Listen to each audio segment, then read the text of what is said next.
Hello and welcome to my second O-Skill layout construction video. A lot has happened over the past few months. I've taken quite a few still shots, but not much video. So this is a compilation of photos put together to quickly cover the progress. I hope you enjoy. First we will begin right where we left off and show the room as it was and then some of the sheetrock as it began. Began first with the lid, putting that in place, and then the walls. The lid is 5/8 and the walls are 1/2 inch. Now we're looking north.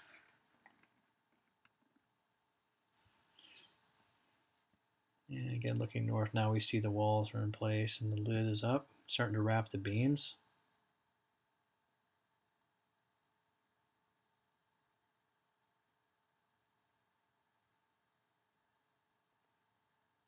Now it's all sheetrocked and all the edging is in place, ready to go. We're ready for tape and mud. A couple of different angles to show you. Primarily looking north. And looking north, now we've got some mud up. It took about 4 layers of this to get this where we were pleased with it. And now we got some paint, got some sky blue and the black ceiling. I'd never done a black ceiling before, but really liked that. Kind of brought it down a little bit, but the focus was to be on the train layout, not so much the ceiling. Then we took a stab at trying some masonite backdrop. We tried some 32-inch wide and didn't really like that, so we took it down, went with 36 instead, and really liked it, but still weren't sure, or was not sure rather, about the line at the top. This is a shot of my son who's wet down some of the corners. A lot easier to put in place after you wet it. So here it is before the painting, and then we went ahead and added some black at the top, as you'll see, and then that line disappeared. Again, made the rim a little darker, but I don't know, we really liked it after we did it. During this time, we also changed out the lighting, or installed some of it actually, and then experimented with some different incandescent bulbs. Not that we were going to use incandescents, but just wanted to try different wattage. And soon you'll see in the video it changes over to LED.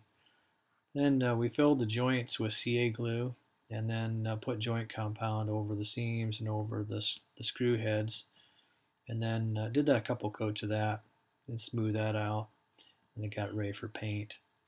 So we tried some different bulbs. We ended up settling on 60 watt equivalent, 3000 Kelvin bulbs. And we're quite pleased with how that came out.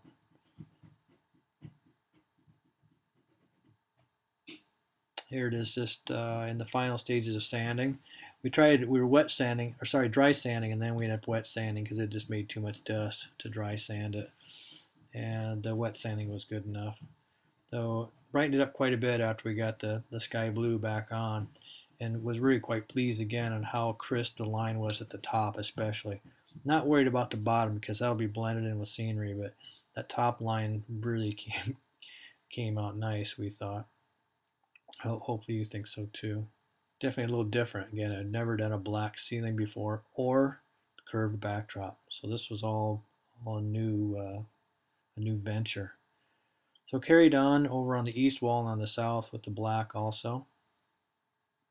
Getting that taken care of, and that way when we lay the masonite over, it'll just blend right in.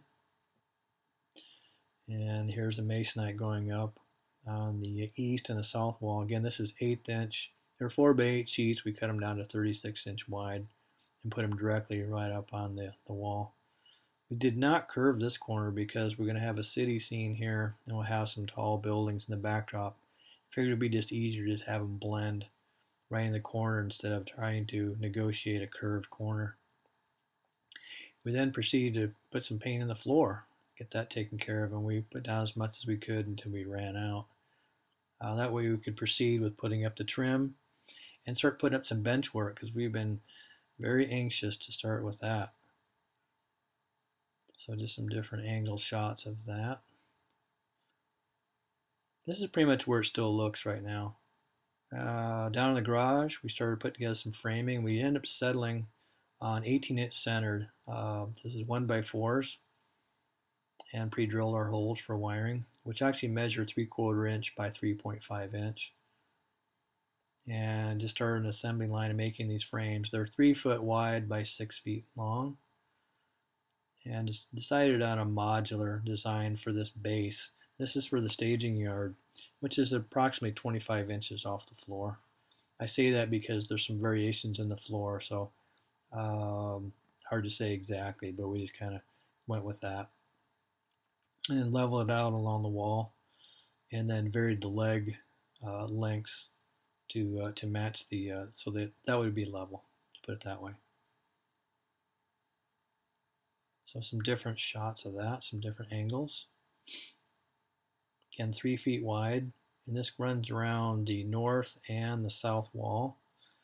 A little bit on the north and east wall, and a little bit of the south. This again is the staging level, which we had planned for 8 tracks and have now settled down to 6 because we moved the legs in a little bit, and the one leg was also right in the way. So it seemed to be best to come down to 6, and that gave us a 5-inch center to center variation. This is the second framework that'll go above, that'll go around the perimeter also. And it actually is going to be 4 feet wide. And not really sure on the height of it right here. We ended up raising it a little bit more. I don't have pictures of it right now, but we raised it another 1.5 inches. Might take it to 2 inches. But just trying to feel it out a little bit and what's going to work best for that. Again, a grid style will allow us some variation in the height for the track above. And I got some 1/2 inch plywood, that I repurposed from the old layout. So you can see some different colors here and even some scenery left over from the old, but that'll all be covered over with some cork we'll use as a base, primarily for sound deadening. So some different angles of that. Kind of exciting to do some bench work finally. Again, we have our second level back in place, just temporarily trying to get an idea where it is. This is showing one of the track lead-ins for the staging yard. It would be the same at the opposite end. It'd be a single track, comes down and splits out into 6 tracks. These are Ross switches. I currently have the DZ2500 motors on some of the switches, but thinking about changing over to Tortoise motors instead. Been doing some testing with both, and I really like the Tortoise. Here's our radius, 54 through 104 for the staging yard. Don't plan to go down to a 54 for the main. Our tightest on our reversing loops will be 72, but if not, we're going to be greater than 96 on the mains. Probably up to closer like a 112 is what I speculate. Some of it's flex track, so hard to say what we might end up with. But I do have some of this Ross track that's already prefigured, if you will, for radius, so I'll use that. Here's our leg right in the middle. Got in the way of one of the tracks, but that's okay. 6 tracks is going to be sufficient. So again, just a few other shots to show some different angles of how things are progressing. Sorry it's been so long. There's been a lot going on. A lot of work on this room to get it ready, and I should appreciate your patience and appreciate your interest. And hopefully it inspires you also to see some things and take from that and add to your layout. Thanks so much for watching, and I'll see you soon.